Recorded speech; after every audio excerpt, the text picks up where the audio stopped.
Why I love real estate investing. That's what I want to talk about today. I have this conversation often, so I thought it would be a fun video to record.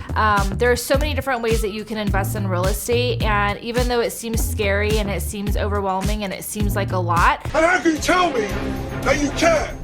You do not care! There are ways that we can make it easier for you. So a quick example, my cousins bought a house for $186 and they took out a equity loan for like $25,000 to finish their basement. They finished the basement and rented it out for $600 a month. So their mortgage payment was, $1,200 and they rented their basement out for $600. Now their house payment's about $600. They sold that house after owning it for 5 years and they sold it for $345. So after all the closing costs and real estate fees, they netted about $139. So huge investment in 5 years, $139,000 by paying a $600 mortgage because they had a roommate renting their basement.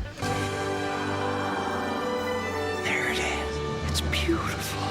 This might not be for everyone, but this is just a quick example of one of the ways that you can get into real estate investing and make it affordable.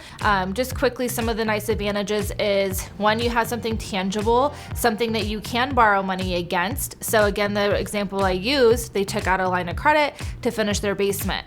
I also have clients that will take out money from their home to invest into other real estate or in other stocks, bonds, things like that. It's always good to diversify your finances, diversify your investment, so you can do real estate, stocks, just have a little bit of everything, right?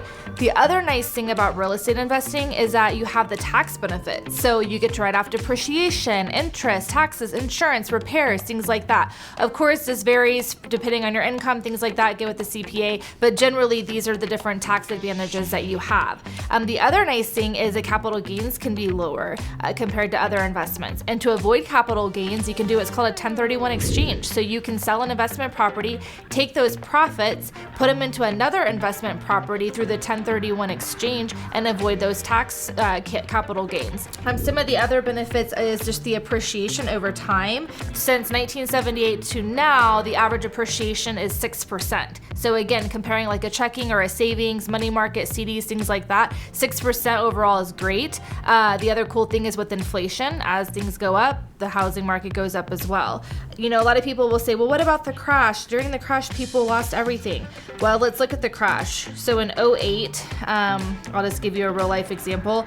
I had a house that I bought for like $179. In 2008, it was worth about $181. During the foreclosure short sale markets, those houses were selling for $140. So in 2012, those houses were selling for $140. 10 years later, those houses were worth $340. So it did bounce back. The other nice thing is the passive income. So I don't focus so much on how much I'm making per month on the home as I am the appreciation, but I am looking for something that at least the rent does pay my mortgage. If I make a few $100s a month off of it, great, but my focus is my mortgage covered? Am I getting the tax advantages? And then what's my appreciation when I sell it? And then the other thing is just a long-term security of it. I mean, you can own a home and have it for 30 years. You can have it for 5 years. Totally depends on what your goals are. You can get a home, put some different improvements like finishing the basement and sell it and make a profit. So there's just a lot of really good advantages to investing in real estate. I would love to discuss those further with you if that's something that you're looking at doing.